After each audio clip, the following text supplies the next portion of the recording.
আমাদের মা অসুস্থ ছিল, সে বাংলাদেশে আসতেছে, আমাদের খুব খুশি লাগতেছে।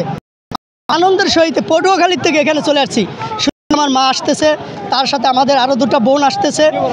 এই শুনে আমরা সাথে সাথে যেখান থেকে পারছি আমরা এটা চলে আসছি, যেহেতু আমাদের এত আনন্দ যা লাগতেছে যা বলার মতো না।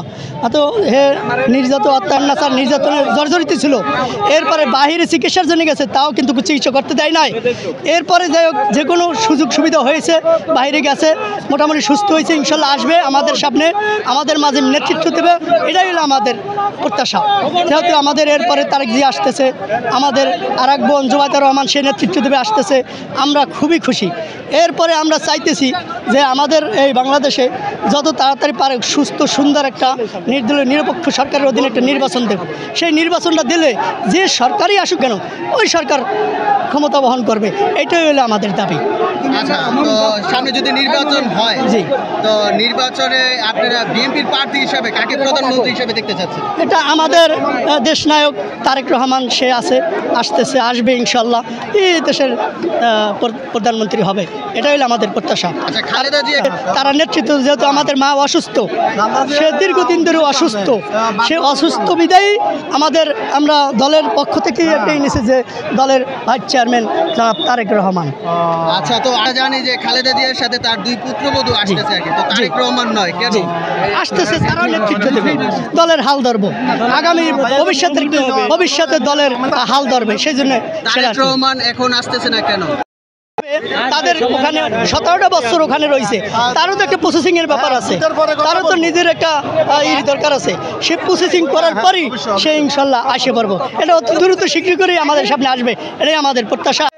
এক অভূতপূর্ব গণতন্ত্রের বিজয় হয়েছে। আমাদের দেশমাতা বেগম খালেদা জিয়ার সুচিকিৎসা শেষে উনি আমাদের উপস্থিত হয়েছেন, ইতিমধ্যে আমাদের ওনার বাসায় চলে আসবেন। আজকে এখানে দু চারটি কথা বলতে এসেছি।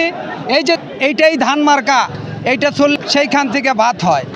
ফ্যাসিস্ট হাসিনা উনার ছিল নৌকা মার্কা, উনার যুবলীগ ছাত্রলীগ নৌকা লীগ করে দিয়েছিল। দেখেন একটা স্বৈরাচার কিভাবে পালিয়ে গেছে।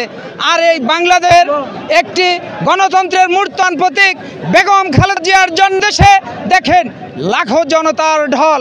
একেই বলা হয় গণতন্ত্র, একেই বলা হয় ভালোবাসা। উনি শুধু নেত্রী নন, উনি আমাদের একজন এশিয়া মহাদেশ নয়, বিশ্বে একটি আইকন। আপস নেত্রী বেগম খালেদা জিয়া জীবন যৌবন বিসর্জন দিয়ে আজকে এই আমাদের জন্য, এই বাংলাদেশের মানুষের জন্য লড়তে গিয়ে কি পেয়েছেন।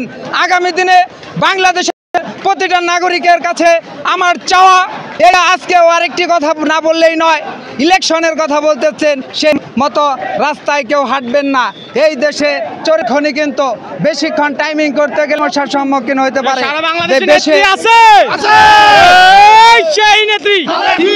খালেদা জিয়ার ভয় নাই, খালেদা জিয়া আসছে, কি আনন্দ লাগছে, খালেদা জিয়া আসে, মা মাটি ডাকছে।